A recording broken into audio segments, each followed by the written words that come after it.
তোরি বলি আমি এ কারণে, সত্য যুগে ছিল হরি, ত্রেতাতে রাম ধনুর্ধারী, তারপরেতে বংশীধারী ছিলাম এই আসনে। এবার বিদায় লগ্নে মহাপ্রভু সাজিলাম যে হবে নাকি অঙ্গনে। হরিবল হরিবল। তাই বয়সে যখন তুমি হসি, বসি তুমি নিমায় আমি শশী, বসি বলিলাম যে তোমাকে সবার ঠাই, আই মামা সিয়ের ফুয়া মোটা কতই আনন্দ লাই। লাই আই কেন বিষণ্ণ বদন, রাধে ভাই কেন মনয় উচ্চাটন, উচ্চাটন মায়ের কাছে কর বন্দনা, শুনতে বাসনা প্রাণে। আই কোন রোগে দৌড়িল বাবা বল একটু আমার পানে। জানে ওরে কোন রোগে পেয়েছে তোমায় বল খুলে। এইখানে মনের মানুষ। তো আসলে আমার মায়ের জীবন ধন্য হয়েছে কেন? মা বলে ছেলে মোটা, মা বলে সিগন দহনি বাদি ইভেন লই হরে যেতাম, ইভেন অনে আর বাবারও হালত খাই পেলে গেছে, ইবা হালত খাই পেলে গেছে, এই আর বাবারও হালত খাই পেলে গেছে তো সিও গিয়ে নহলে ও দে মোটা থাকতো। আমি কে? সত্য যুগে ছিলাম হরি, ত্রেতা যুগে রাম, দাপরে কৃষ্ণচন্দ্র, কলিতে গোরাং। খুব সুন্দর যাকে বলে, কারণ মা চেয়েছিল সে প্রভুকে যেন সে ধারণ করতেই যেন পারে, কলিযুগে যেন মায়ের জীবনটা যেন ধন্য হয়। এই জন্য যে কোনো মা চায় তার ঘরে যেন একজন কৃষ্ণ ভক্ত পুত্র যেন জন্মগ্রহণ করে। কেন বলছে? বাল্যশিক্ষা বলছে পুত্রাত্তে ক্রিয়তে বাহ্য পুত্র পিণ্ড প্রয়োজনম গয়াং পিণ্ড দানঞ্চ তৎপুত্র সুলস্কনম। কেন বলছে? এ পূর্ণামং নরক থেকে উদ্ধার করার জন্য এই সংসারে পুত্রের প্রয়োজন বলে। তাই মা চেয়েছিল বলে মহাদেবের পরে যিনি পঞ্চতত্ত্বের মধ্যে শ্রী অদ্বৈত প্রভু, সে প্রভুর বরে মা মহাপ্রভুকে পুত্র রূপে পেয়েছিল। এই জন্য মা বলছে বাবা তোমার বদন কানে কেন মলিন হয়েছে? মা থাকবো না গো বদ্ধ করে, রাধে রাধে ওরে দেখবো এবার জগৎটাকে, ওরে কেমন করে বুঝছে মানুষ যুগান্তরে গণ্যে ভাকে। কেন আপনারা দেখবেন এই মা নিমাইকে জঠরে ধারণ করেছিলেন, গর্ভে ধারণ করে রেখেছিলেন 13 মাস 13 দিন 13 দণ্ড। এই জন্য মা জিজ্ঞাসা করে কেন তোমার বদন মলিন হয়েছে, কারণটা কি? কারণ এটা যেদিন আমার গুরু ভারতী গোসাই এসে খানে খানে যখন বলিল সেদিন থেকে মন উচ্চাটন হলো, ওরে সন্ন্যাসেতে যাব আমি বব ব্যাধি রোগ ধরেছে, মারে দাও না বিদায় এ সংসারে বলি আমি তোমার কাছে মনের মানুষ। বাবা আমি তোমার কথা শুনি, আহা হাই ছুটলো আমার হানফুরানি, আমি তোমার গর্ভধারিণী, ভেবে দেখো মনে তাই এই জগতে পিতা মাতার উপরে আর কোনো ভগবান নাই। তাহলে আমি থাকতে কেন যাবে সন্ন্যাসী হইয়া? আমাকে একটু দাও বুঝাইয়া, আগে চরণ সেবা করো, আয় মরণের পরদি যেটা ইচ্ছা এডে তুমি যাইতারো। এখন আমায় ছেড়ে যেতে বাবা পারবে না। মনের মানুষ না মার হতো ঠিক আছে ইবে, কিন্তু মহাপ্রভুর বেলায় নয়। আমি কে? পুরুষোত্তম, যিনি পুরুষের মধ্যে উত্তম, তিনি হয়েছেন পুরুষোত্তম। আমি এক ব্রহ্ম দ্বিতীয় নাস্তি, আমি এক দ্বিতীয় বলতে আর কেহ। পুরুষোত্তম না বুঝি তোমার মধ্যে ফুয়ারে খুঁজি ও বাস্তব প্রমাণ ও বাদলব অনার ফুয়া চেয়ারম্যান বোর্ড যেতে গেইন তাহলে ফুয়া চেয়ারত বলি অনতি সম্মানী এটার গান দিওয়ান করিব করিব এবার কিন্তু অনর ফুয়াগো প্রেসিডেন্ট কি সমস্যা নাই মা বাবার কাছে প্রেসিডেন্ট আছে না এবার আর ফুয়া নয় হয়। এবার ফুয়া প্রেসিডেন্ট বলি কি মারা মানড়া বড়া বাবা নড়া কি তাতে বেড়া আইব না কি হয় 12টা ফুয়া মাসি ফেরত দিলিয়া বললাম মন দুঃখ বুঝেন না ফেললিয়া বুঝতে পারলাম শত হস্ত ফাইলি পাইলাম আর এত রাতি ভার হুয়াব গেলি গই আয় খেয়ে বেচম ন বুঝিলি বুঝিলাম অনরা হত নাওয়া ফুয়াশার বড় গরম যে গিলি ফুয়াশা চা চরি করিব পয়সা করে হামাইব মা বাবার একটা শুক নহইব না হবে কি তুই আজি তিন দুঃখ করি হস্ত করে মৈসন্ধান করতে না বানায় যে হতা নাইনি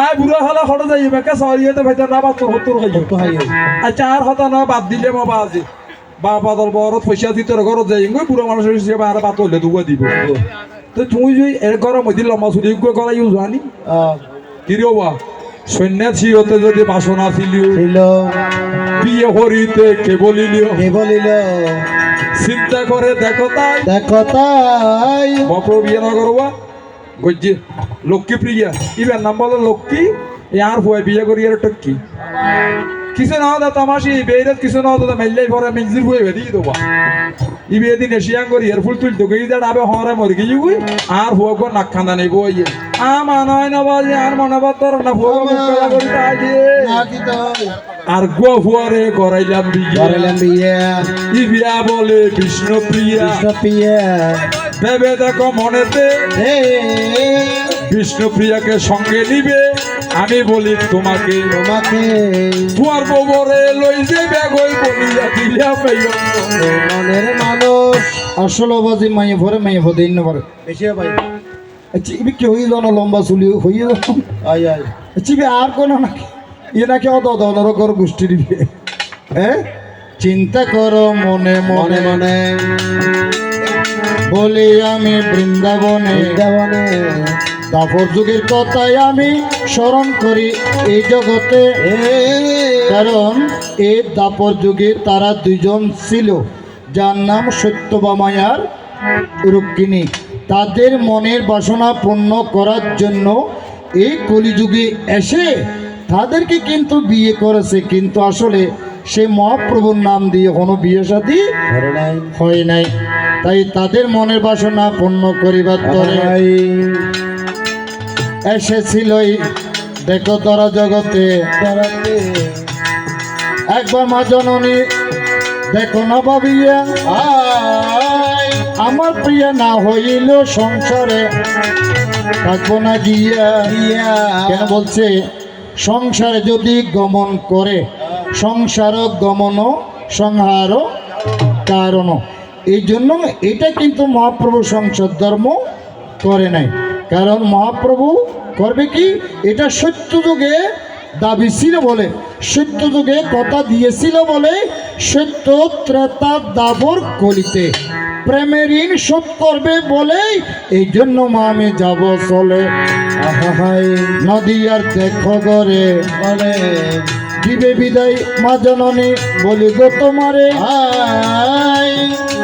আমি কৃষ্ণ নামে ঘুরে বেড়াবো বলি আমি সংসারে ওরে মন মাতঙ্গে বিদায় দিবে বলি আমি এ ভুবনে মনের মানুষ হ্যাঁ এতিন দুঃখ করি ফুয়ারে পণ্ডিত বানা যে একটা পয়সা খরচ করতে দি আর পয়সা আমি বেগ ফানিত ফেলাই দিয়েছি এন জানিলে ফুয়ারা আয়না ফরাইতে এতিন দুঃখ নগরতাম দেখুন না হত বলো সত্য যুগত হতা দিয়ে যে তলা সত্য ত্রেতা দাফরি নাই আর বলো হলি হালাম মধ্যে দিতে ভালো ইয়ার তো বালা কষিলা রাফু যদি ইয়ার বেগে হতা দিও যে দিন শোধ করি বেলা বিয়ে তোমার এখন গরম পড়ে গজ্জু দেরি ও দাফর যুগের মধ্যে ফুয়াশা আসিল নে রুক্মিণী সত্য বা মারতে বাদল বউ সতীশ বউ আসিল ত্রেতার মধ্যেও আসিল তুই ইয়ে যে তো হলি যুগত হতা রাখি বেলে বিয়ে করছু ইতারা ফুয়াশার বিয়ে করে দেখ কেন নাতি নেতেন মুখ সে বেল নাই হয় না মাসি ফুয়াশার বিয়ে করে দেখ নাতি নেতেন মুখ সে বেলে না ও নাতি নেতেন না তাহলে ঠতা ঠত দিতে ভালো লাগে না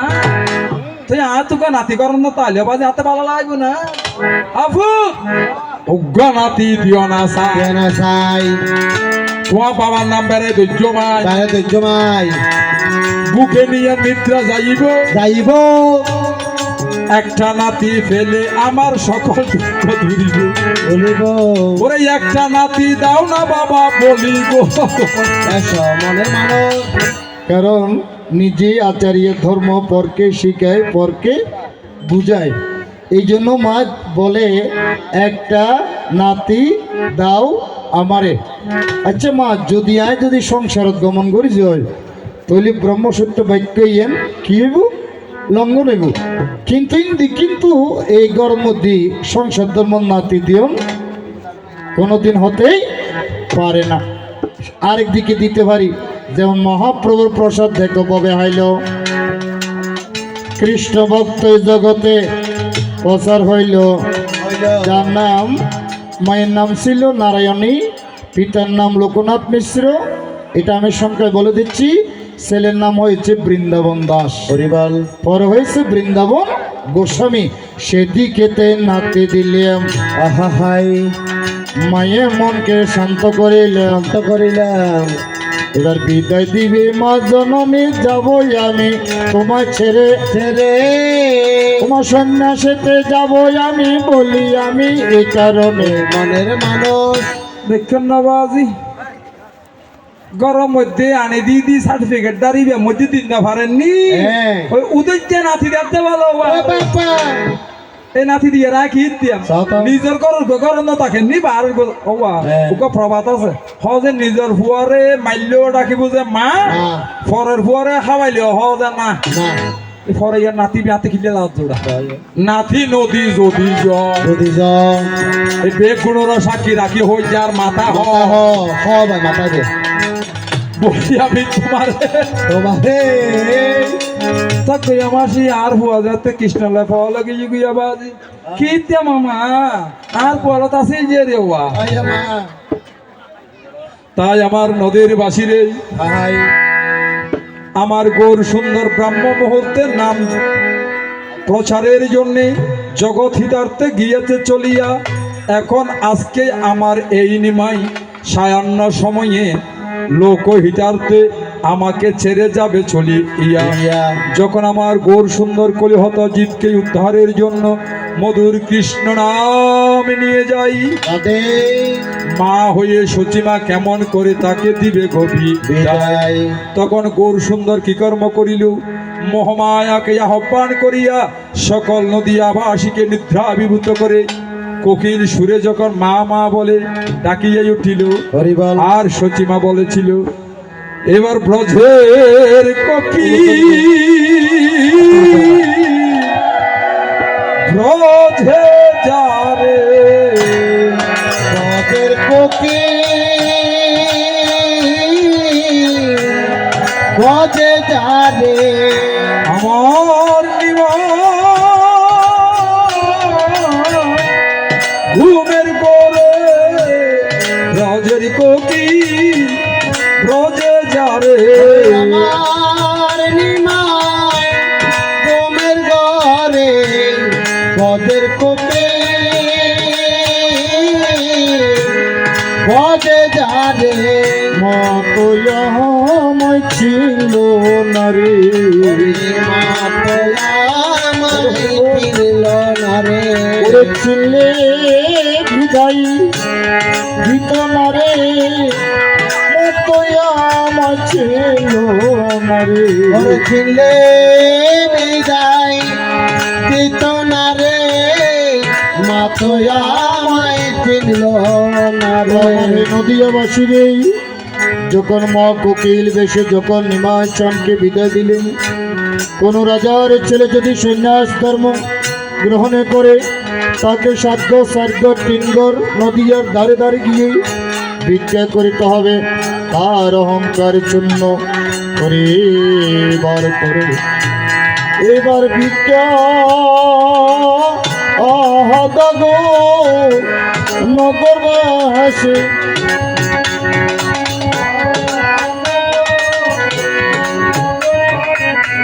যত মাসি পিস